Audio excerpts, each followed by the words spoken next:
Welcome back. Well, the daily downpours will continue. More splash and dash showers and locally heavy thunderstorms staying in the forecast. Rain chances 60% or better.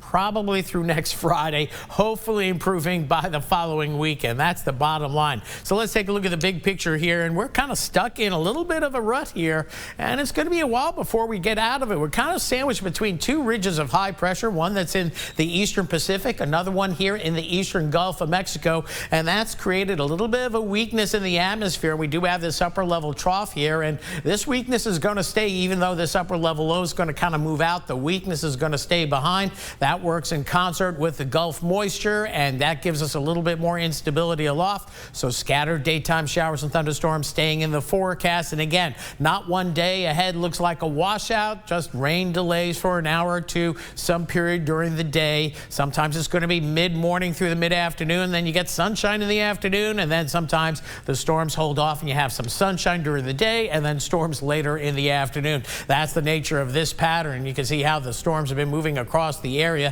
As we check the regional Doppler radars, most of the heavier action now has moved into Mississippi for the most part. And as we get into Acadiana, you can see western areas pretty sunny right now. In fact, with the high clouds off to the west of us, I think we're going to see a pretty nice tropical sunset time coming up right at about 8:05. So out there about, say, 7:55 till about 8:15, you want the sun to go below the horizon. That usually illuminates the clouds even nicer. So something to look forward to this evening. Just lingering showers now, just a few isolated showers out in the basin, a few spotty showers now that are weakening between Laurelville and east of St. Martinville, now moving out into the basin, and a few more spotty showers. There's one by Lake Foss Point, and then we get down into St. Mary Parish. We have one coming in through West Coplainche Bay that's probably going to impact Sherrington and the Franklin area coming up in the next half hour or so. So still the risk of a tropical shower, and still one or two overnight tonight. This is the way it looked earlier today. Look at this big mesoconvective complex that produced flooding rain down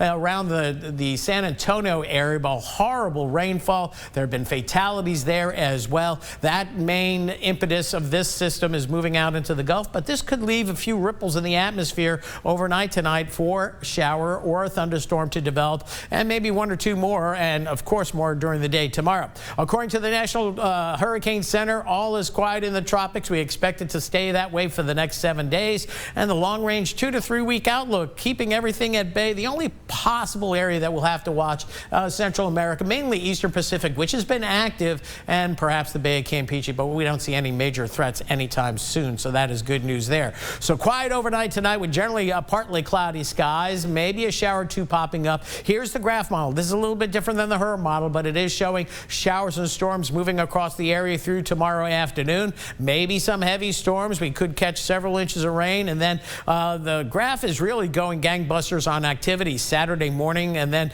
maybe a break Saturday afternoon. So that's the nature of these storms. They're going to happen at some point during the day, and once they occur, they usually stabilize the atmosphere when they're done. And again, Sunday we'll have another good rain day. As for rainfall, again, we're looking at anywhere between 1 inch to 2 inches of rain. This is the graph model output. Some areas may see more, and then add the rainfall on Sunday. Of course, it's a wet pattern, and some of these storms can put down 1 inch of rain in about 15 or 20 minutes. So easily you can pick up several inches of rain. Not saying that we're going to expect flooding, and not expecting that, but some localized street flooding certainly possible. So relatively quiet tonight, an isolated shower possible, and then we're back to the same old scattered showers and thunderstorms. Temperatures somewhere in the mid to upper 80s, and that's where we'll be as we move into the weekend as well. Father's Day looks a little rainy as well, and then moving into next week, you see those rain chances staying up, but eventually toned down as we get closer to the following weekend. That's it for weather for now. We'll have more coming up later in the show.